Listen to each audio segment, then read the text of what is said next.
Okay guys, we're on board heading to Kuala Lumpur, Malaysia. Ayan na, we're about to depart. It's just a quick tour in Kuala Lumpur, a one-day tour lang. Kasi malapit lang naman yung Singapore to Malaysia. And the cost of flight was like 150 New Zealand dollar, return flight. Kuala Lumpur to Singapore, then Singapore to Malaysia.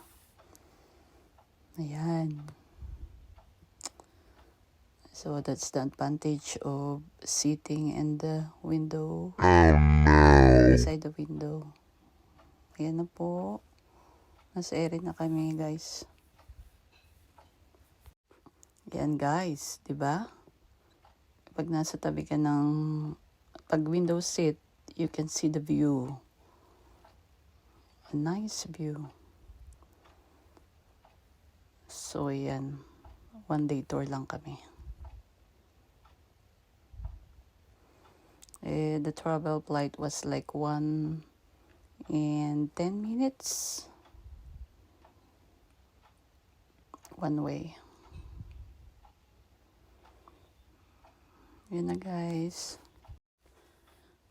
Okay guys, andito na kami sa Malaysia. So, we're heading to Petronas Tower. Medyo traffic. Para lang palang Manila. So, ayan, dumaan kasi yung Prime Minister nila eh. Kaya tumabi kami. Ayan po. Sightseeing. In fairness, malalaki din naman ang mga buildings and infrastructure sa Malaysia. Was like Manila.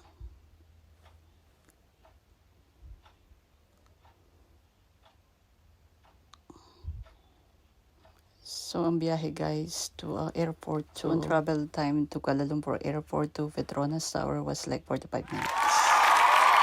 Ayan guys. Nandito na kami sa front ng Petronas Tower.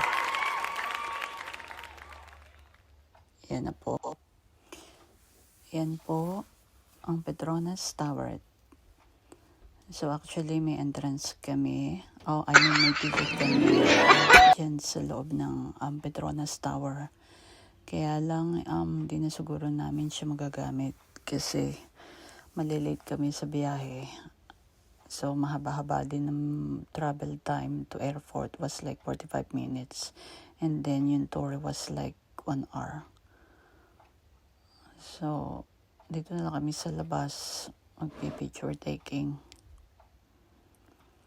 At medyo hindi pa safe. Ayan po ang paligid. Hindi safe kasi. Ayan guys. So, magpapapicture na lang.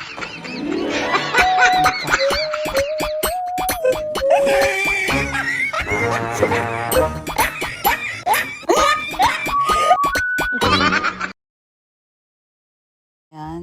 Lalakad na kami papunta sa sasakyan. Ayos na yung magpa-picture lang.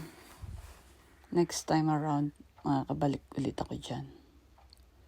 So, ayan po. Last glance for the Twin Towers or Petronas Tower in Kuala Lumpur, Malaysia.